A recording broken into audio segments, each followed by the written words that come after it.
வணக்கம் நண்பர்களே. ரொம்ப நாளாகவே தமிழ் மீடியம் ஐஏஎஸ் ஆஸ்பிரன்ஸ் இவங்க ஒரு வீடியோவை ரிக்வெஸ்ட் பண்ணியிருந்தாங்க. தமிழ் மீடியம் ஸ்டூடெண்ட்ஸ் ஐஏஎஸ் எக்ஸாமுக்கு ப்ரிப்பேர் பண்ணுறது எப்படி, இதுதான் அவங்களுடைய ரிக்வெஸ்ட். ஆனால் ஏற்கனவே ஒரு சில வீடியோக்களில் நான் அதை பற்றி டீட்டெயில்டாக எக்ஸ்பிளைன் பண்ணியிருந்தேன். அந்த வீடியோவை பாருங்கள் அப்படின்னு இவங்க எல்லாருக்கிட்டையும் நான் சொல்லுவேன்.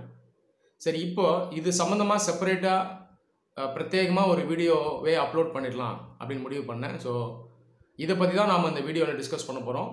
ஸோ தமிழ் மீடியம் ஸ்டூடெண்ட்ஸ் இவங்க ஐஏஎஸ் எக்ஸாமுக்கு ப்ரிப்பேர் பண்ணுறது எப்படி, இவங்களுடைய மைண்ட் செட் அப்ரோச் எப்படி இருக்கணும், இதெல்லாம் நம்ம இந்த வீடியோவில் பார்க்கலாம்.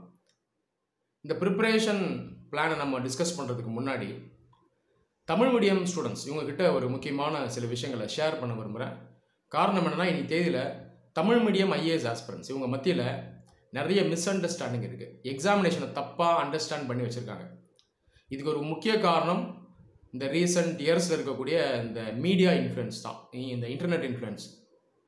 ஸோ இதில் வரக்கூடிய விஷயங்கள்லாம் பார்த்து நிறைய பேர் பார்த்தீங்கன்னா நெகட்டிவ் தாட்ஸை பில்ட் பண்ணி வச்சுருக்காங்க. இப்போ இன்றைக்கி தேதியில் இந்த சோஷியல் மீடியாவில் பார்த்தோன்னாலே பெரும்பாலும் இந்த மித்து, ரூமர், டிஸ்இன்ஃபர்மேஷன், மிஸ்இன்ஃபர்மேஷன் இதுதான் அதிகமாக இருக்குது அன்ஃபார்ச்சுனேட்டாக. அப்போ இதெல்லாம் நீங்கள் பார்த்துக்கிட்டு நீங்களாகவே ஒரு ஒப்பீனியன் பில்டு பண்ணீங்க அப்படின்னா இது உங்களுக்கு டெட்ரிமெண்டலாக தான் இருக்கும். ஒரு சின்ன எக்ஸாம்பிள் நான் சொல்கிறேன். உங்கள் நிறைய பேர் இன்ஜினியர்ஸாக இருப்பீங்க, அதாவது பிஇ பிடெக் முடிச்சிருப்பீங்க. ஒரு காலத்தில் பிஇ முடிக்கிறது, பிடெக் முடிக்கிறதுன்றது மிகப்பெரிய ஒரு சாதனை அப்படின்னே சொல்லலாம் நம்ம ஊரில். ஆனாலும் கிராமப்புற மாணவர்கள் நிறைய பேர் தமிழ் மீடியமில் முடித்தவங்க, ஸ்கூல் முடித்தவங்களே பிஇ சக்ஸஸ்ஃபுல்லாக முடித்தா அதுவும் நல்ல ஸ்கோர் எடுத்திருப்பாங்க இல்லையா? இப்போ நான் கேட்குறேன், நீங்கள் பிஇ எடுக்கிறதுக்கு முன்னாடி இந்த மாதிரி நெட்லலாம் போய் சர்ச் பண்ணிங்களா? கிராமத்துலேருந்து வரேன் நான், பிஇ முடிக்க முடியுமா, சாத்தியமா அப்படின்றத போய் சர்ச் பண்ணிட்டு இருந்தீங்களா என்ன? இல்லை உங்கள் ஊர்க்காரங்கிட்டலாம் விசாரிச்சுட்டு இருந்தீங்களா? இந்த லோக்கல் ஆளுங்க, உங்கள் ஃப்ரெண்ட்ஸு இவங்ககிட்டலாம் கேட்டிங்களா? ஏன்ப்பா நான் பிஇ முடிக்கவா, நான் இன்ஜினியர் ஆக முடியுமா, எனக்கு இங்கிலீஷ் நாலேஜ் அந்த அளவுக்கு இல்லை, ஆக முடியுமா, இப்படிலாம் விசாரிச்சுட்டு இருந்தீங்களா? ஒருவேளை விசாரிச்சிருந்தால் என்ன ஆயிருக்கும்? ஒருத்தவங்களும் ஒன்று சொல்லியிருப்பாங்கல்ல, கிராமத்து பையன்டா நீ இதெல்லாம் ஆக முடியாது, போகாத, இங்கிலீஷ் படித்தவங்களுக்கு தான் ஆக முடியும், சிட்டியில் இருக்கவனுக்கு தான் வேலை கிடைக்கும், இதை படிக்காத, இப்படின்லாம் சொல்லியிருப்பாங்க. மெஜாரிட்டி இப்படி தானே சொல்லியிருப்பாங்க, இதுதானே உண்மை. ஆனால் இதெல்லாம் நீங்கள் யோசிக்கலை. உங்கள் மேலே நம்பிக்கை வச்சு வாழ்க்கையில் முன்னேறணும்னு சொல்லி ப்ராக்டிக்கலாக இருந்தீங்க. போட்டி தான், பிஇன்றது போட்டி தான், நானும் போட்டிக்குள்ளே வருவேன், நானும் இன்ஜினியர் ஆவேன் அப்படின்னு சொல்லி தானே நீங்கள் இறங்கினீங்க. அப்படி இறங்கி தானே இன்றைக்கி இன்ஜினியராக இருக்கீங்க இல்லையா? இன்ஜினியரிங்கிறது ஜஸ்ட் ஒரு எக்ஸாம்பிளாக தான் சொன்னேன், மற்ற டிகிரியும் நம்ம எடுத்துக்கலாம். அப்போது போட்டிங்கிறது எப்பயுமே இருக்கும். அந்த ரியாலிட்டி உணர்ந்தான் நீங்கள் வந்திருக்கீங்க, அதனால தான் ஜெயிச்சிருக்கீங்க. இப்போ ஏன் இது ஐஏஎஸ் எக்ஸாம் பண்ண மாட்டீங்க? மற்றதெல்லாம் ப்ராக்டிக்கலாக பண்ணிட்டீங்க, வாழ்க்கையில் ஸ்கூல் முடிச்சிட்டிங்க, டிகிரி முடிச்சிட்டிங்க, ஹையர் எஜுகேஷன் முடிச்சிட்டிங்க. ஐஏஎஸ் எக்ஸாம்னு வரும்போது ஏன் உங்கள் மேலே உங்களுக்கு நம்பிக்கை இல்லை?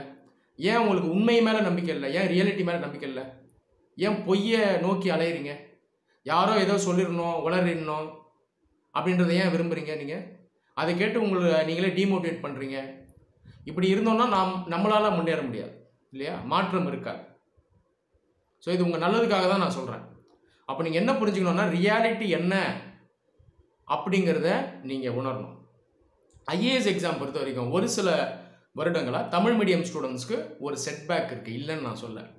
ஃபார் தட் மேட்டர் மற்ற ரீஜனல் மீடியம் ஸ்டூடெண்ட்ஸ்க்குமே இந்த செட்பேக் இருக்குது. கன்னடா, மராத்தி, குஜராத்தி இவங்களுக்கெல்லாம் கூட ஒரு விதமான ஒரு செட்பேக் இருக்குது, ஒரு 7-8 வருடங்களா அப்படின்னு நான் சொல்லுவேன். இதுக்கு ஒரு சில ஸ்பெசிஃபிக் ரீசன் இருக்குது. ஒரு 2010க்கு முன்னாடி வரைக்கும் பார்த்தீங்க அப்படின்னா தமிழ்நாட்டிலேருந்து செலக்ட் ஆகக்கூடிய கேண்டிடேட்ஸ் வருஷம் யூபிஎஸ்சியில் ஒரு 60% கிட்ட தமிழ் மீடியம் கேண்டிடேட்டாக தான் இருப்பாங்க. ஓகேங்களா? அதுவும் ஒட்டுமொத்தமாக பார்த்தீங்கன்னா ஒரு 2/3 இல்லை 70%னே சொல்லலாம். ஒட்டுமொத்தமாக கிராமப்புறத்துலேருந்து வரவங்க தான் செலக்ட் ஆவாங்க. ஓகேவா? இதில் நிறைய பேர் தமிழ் லிட்ரேச்சரே ஒரு ஆப்ஷனாக எடுத்திருப்பாங்க. அந்த காலத்தில் 2 ஆப்ஷனல் இருக்கும். ஓகேங்களா? ஆனால் இப்போ நான் சொன்னது போல் சமீப காலத்தில் இந்த தமிழ் மீடியமில் முடித்தவங்களுடைய சக்ஸஸ் ரேட்டு கம்மியாக இருக்குது. ஆனாலும் செலக்ட் ஆகிட்டு தான் இருக்காங்க, சக்ஸஸ் ரேட்டு கம்மி. இதுக்கு முக்கிய காரணம் என்னென்னு பார்த்தீங்கன்னா, இந்த சிசாட் பேப்பர் 2011 கொண்டு வந்தாங்க. ஏற்கனவே நான் அதை பற்றி எக்ஸ்பிளைன் பண்ணியிருக்கேன். அப்போ பார்த்தீங்கன்னா டிஃபிகல்ட்டி லெவல் கொஞ்சம் அதிகமாக தான் இருந்தது. இதை கவர்மெண்ட்டே அக்னாலேஜ் பண்ணிச்சு. 2015 இந்த சிசாட் பேப்பருடைய டிஃபிகல்ட்டி லெவலை ரெடியூஸ் பண்ணாங்க, குவாலிஃபையிங் நேச்சருக்கு அதை கொண்டு வந்தாங்க. இன்னைக்கு தேதியில் சிசாட் பேப்பர் ரொம்ப கஷ்டம்னு சொல்ல முடியாது, ஆனால் அது ஒரு சவால் தான். தமிழ் மீடியமில் முடித்தவங்களுக்கு பார்த்தீங்கன்னா இந்த சிசாட் பேப்பர் ஒரு சவால் அப்படின்னு நான் சொல்லுவேன். ஆனால் இதை கிளியர் பண்ணுறது இம்பாசிபிள்லாம் கிடையாது. கொஞ்சம் உழைப்பு போட்டால் இதையுமே நம்ம ஈஸியாக வென்று வந்துடலாம். இது வந்து ஃபஸ்ட்டு ரீசன். சிசாட் பேப்பர் ஒரு 4-5 வருஷத்துக்கு ரொம்ப கஷ்டமாக இருந்ததுனால நிறைய பேரால் அந்த ப்ரிலிம்ஸே கிளியர் பண்ணி மெயின்ஸ் எக்ஸாம் ஸ்டேஜுக்கே ரீச் பண்ண முடியல. இது ஒரு ஹேண்டிகேப் தான், இல்லைன்னு நான் சொல்ல. ஹேண்டிகேப்ன்றது சொல்கிறது சரியாக இருக்காது, ஒரு செட்பேக் அப்படின்னு நம்ம சொல்லலாம். இரண்டாவது விஷயம் என்னென்னா, இந்த 10 வருஷம் முன்னாடி செலக்ட் ஆன அந்த ஸ்டூடெண்ட்ஸ் பார்த்தீங்கன்னா அப்போல்லாம் ஆப்ஷனலுடைய வெயிட்டேஜ் தான் அதிகமாக இருக்கும்.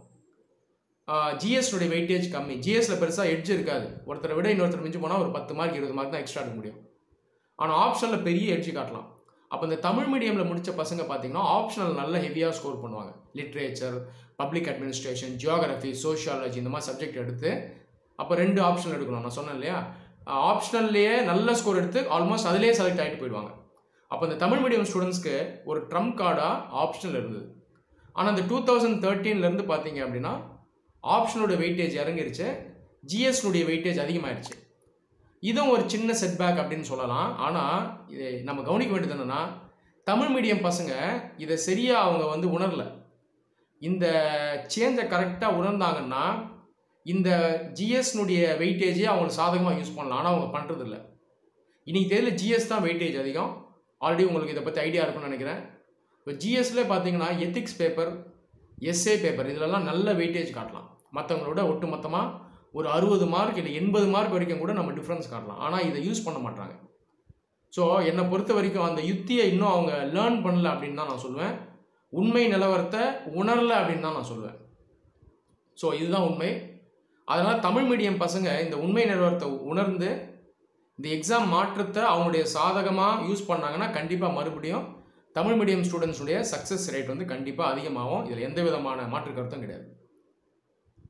இன்னொரு விஷயம், தமிழ் மீடியம் ஸ்டூடெண்ட்ஸ்க்கு செப்பரேட்டாக எப்படி ப்ரிப்பரேஷன் பண்ணுறது சொல்லுங்கள். நான் சொன்னது போல் ரொம்ப காலமாக நிறைய பேர் ரிக்வெஸ்ட் பண்ணாங்க, நிறைய மாதங்களாகவே ரிக்வெஸ்ட் பண்ணாங்க. தமிழ் மீடியம் ஸ்டூடெண்ட்ஸ்க்குன்னு தனியாக ஒரு ப்ரிப்பரேஷன் கிடையாது. ஏற்கனவே ப்ரிப்பரேஷன் பிளான் வீடியோ நான் அப்லோட் பண்ணியிருக்கேன். 2021 ப்ரிப்பரேஷன் ரெஜிம் வீடியோ. அதனுடைய லிங்க்கை இந்த டிஸ்கிரிப்ஷனில் நான் வைக்கிறேன் பாருங்கள். 30 நிமிஷம் நான் பேசியிருப்பேன். 2022-23 ப்ரிப்பேர் பண்ணாலும் நீங்கள் இதை தான் ஃபாலோ பண்ணணும். ஒரே ப்ரிப்பரேஷன் தான், வருஷம் ப்ரிப்பரேஷன் மாறாது. ஓகேங்களா? சொல்கிறது புரியுதா? இந்த வீடியோ தான் தமிழ் மீடியம் பசங்களும் ஃபாலோ பண்ணணும், இங்கிலீஷ் மீடியம் ஸ்டூடெண்ட்ஸும் ஃபாலோ பண்ணணும். இதை கேளுங்கன்னு சொல்லுவோம், நிறைய பேர் அதை பார்க்க மாட்டாங்க. 2021 ப்ரிப்பரேஷன் பிளான் வீடியோ. இந்த பிளான் வீடியோ தான் ஒரு ஐஏஎஸ் ஆஸ்பிரண்ட், ஒரு பையனோ பொண்ணோ ஒரு வருஷம் ஃபுல்லாக ஃபாலோ பண்ணணும். தமிழ் மீடியமாக இருந்தாலும் சரி, இங்கிலீஷ் மீடியமாக இருந்தாலும் சரி, இதை தான் நீங்கள் ஃபாலோ பண்ணணும்.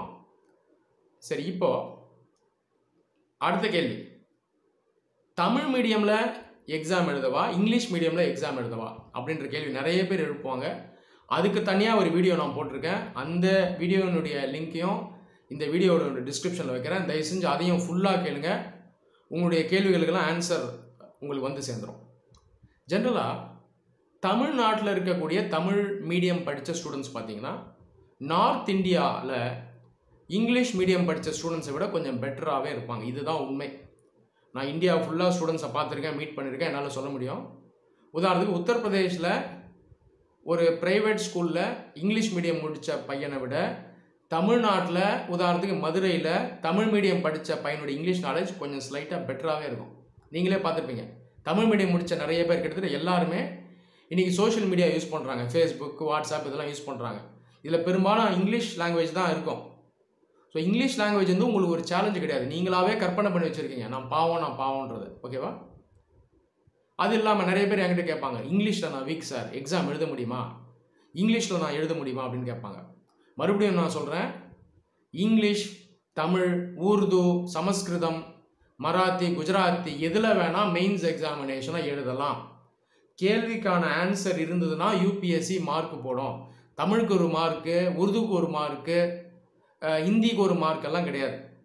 கேள்வியை கரெக்டாக புரிஞ்சுக்கணும். கேள்வி இங்கிலீஷில் இருக்கும், அதை கரெக்டாக புரிஞ்சுக்கிட்டு உங்களுடைய ரீஜனல் லாங்குவேஜில் நீங்கள் ஆன்சர் எழுத வேண்டியது தான். ஆன்சர் இருந்ததுன்னா மார்க் தருவாங்க. தயவுசெய்து ஞாபகம் வச்சுங்க, இதுதான் உண்மை. அதே போல் இங்கிலீஷ் பிரமாதமாக இருக்கணுமா?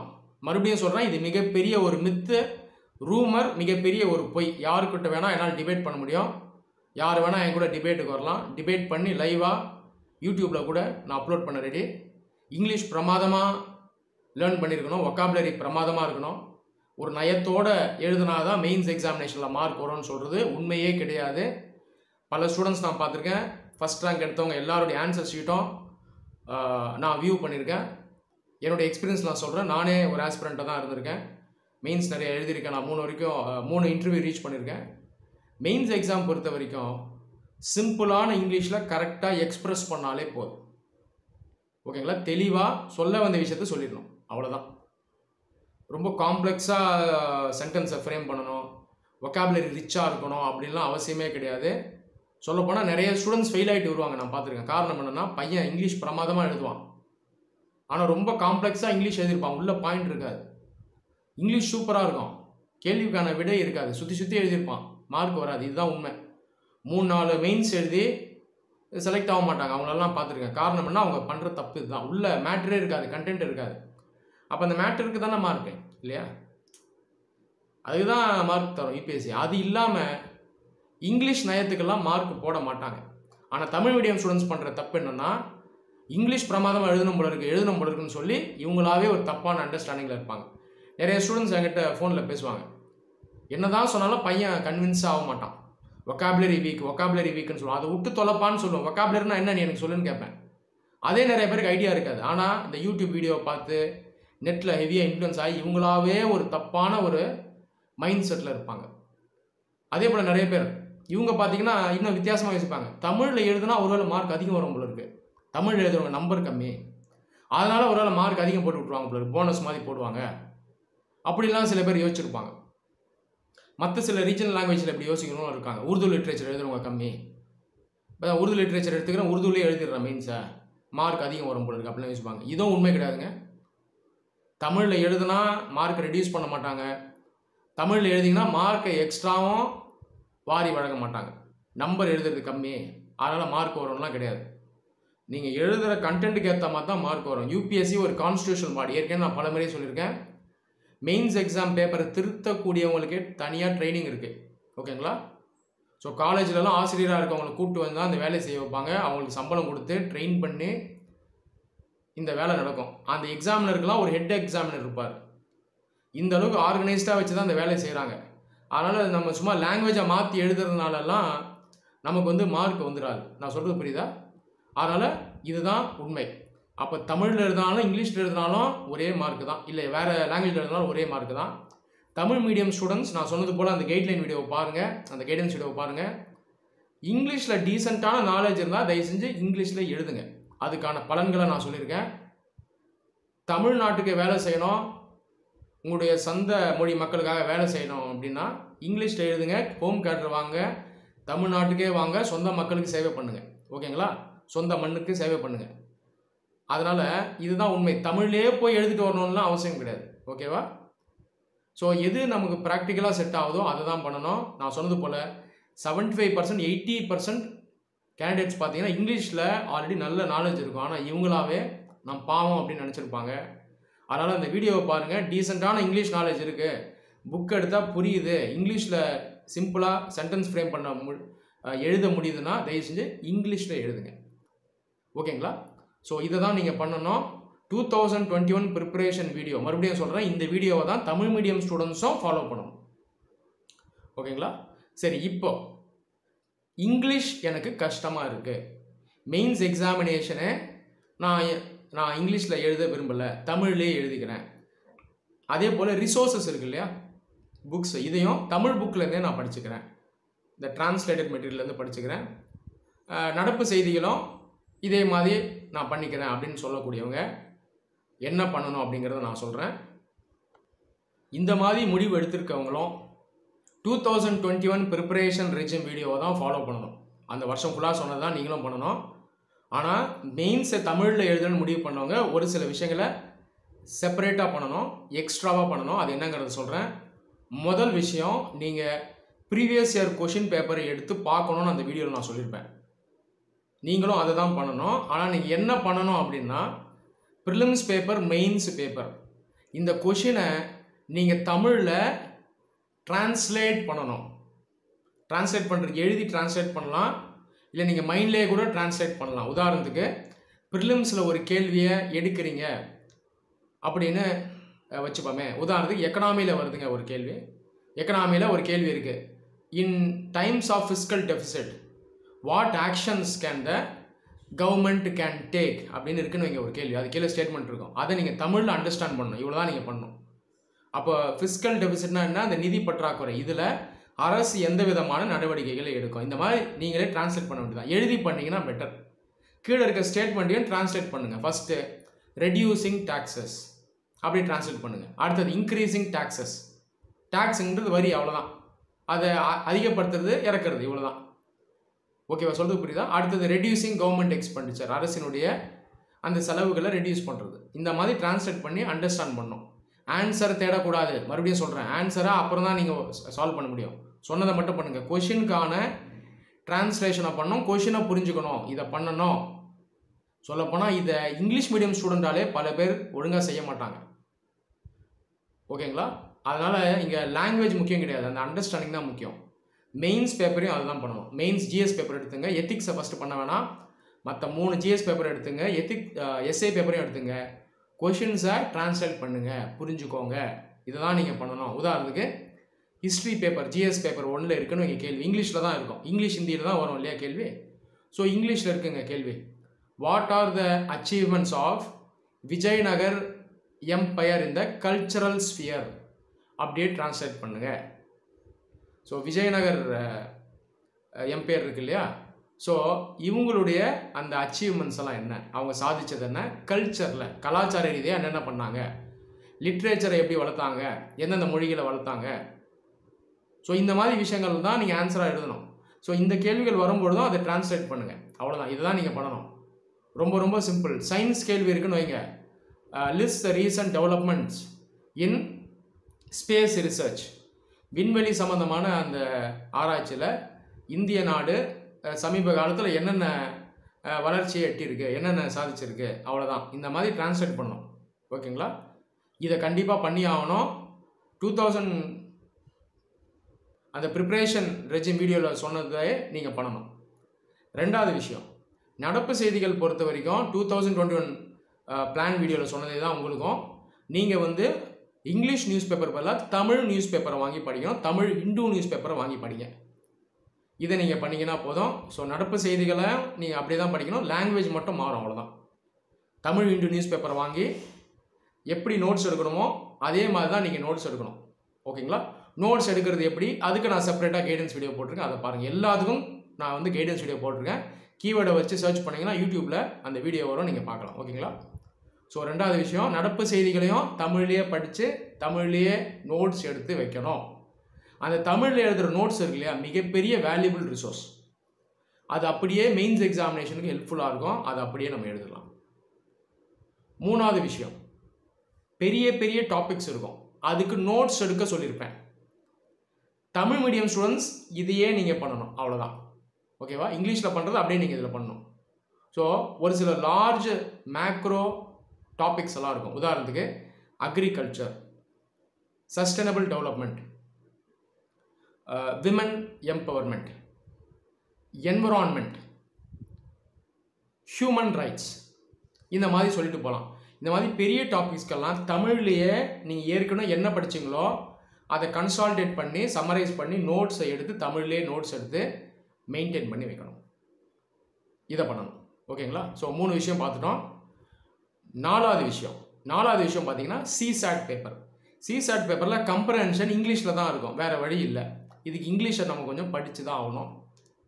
தனியாக இங்கிலீஷை எப்படி வளர்த்துக்கிறது அப்படின்றத பற்றி ஒரு வீடியோ போட்டிருக்கேன், அந்த வீடியோ பாருங்கள். அதனுடைய டிஸ்கிரிப்ஷனையும் இந்த வீடியோவில் வைக்கிறேன், ஃபுல்லாக நீங்கள் கேட்கணும்.